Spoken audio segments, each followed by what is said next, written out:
Hi friends, Google message app కూడా చిన్నగా WhatsApp లాగా కన్వర్ట్ అయిపోతుంది. ఎందుకంటారా, వాట్సాప్ లో ఉన్న చాలా ఫీచర్స్ మనకి గూగుల్ మెసేజ్ యాప్ లో కూడా వచ్చేస్తున్నాయి. వాటిలో ఒక 3 వీటి గురించి నేను మీకు ఈ వీడియోలో చూపిస్తాను. వీడియోని ఫస్ట్ లైక్ చేసి సేవ్ చేసుకోండి.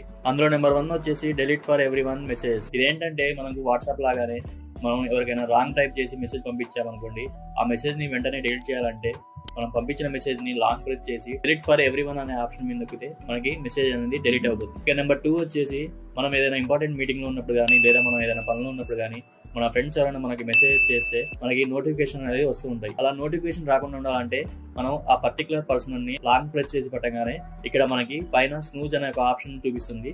దాని మీద ప్రెస్ చేసి మనం 1 అవర్ వరకా, లేదా 7 డేస్ వరకా, లేదా పర్మనెంట్ గా చేయాలా అనేది ఇక్కడ మనం సెలెక్ట్ చేసుకోవచ్చు. ఇక నెంబర్ 3 వచ్చేసి మనం గూగుల్ మెసేజ్ యాప్ లో కూడా మనం ఒక గ్రూప్ అయితే క్రియేట్ చేసుకోవచ్చు. ఆ గ్రూప్ క్రియేట్ చేయాలంటే మనం మన మెసేజ్ యాప్ లో ఇక్కడ పైన 3 డాట్ కనిపిస్తున్నాయి కదా, దాని మీద క్లిక్ చేసి ఇక్కడ యాడ్ పీపుల్ అనే ఆప్షన్ ఉంది కదా, దాని మీద క్లిక్ చేసి మనం ఎవరినైతే యాడ్ చేయాలనుకుంటున్నామో ఆ ఫ్రెండ్స్ యొక్క కాంటాక్ట్స్ ఇక్కడ సెలెక్ట్ చేసి ఒక గ్రూప్ అయితే క్రియేట్ చేయొచ్చు. ఈ గ్రూప్ ఫ్రెండ్స్, ఈ ఫీచర్స్ మీలో ఎంతమందికి తెలుసో కింద కామెంట్ సెక్షన్ లో కామెంట్ చేయండి. అసలు మీరు గూగుల్ మెసేజ్ వాడుతున్నారా లేదా అది కూడా మీరు కామెంట్ చేయండి.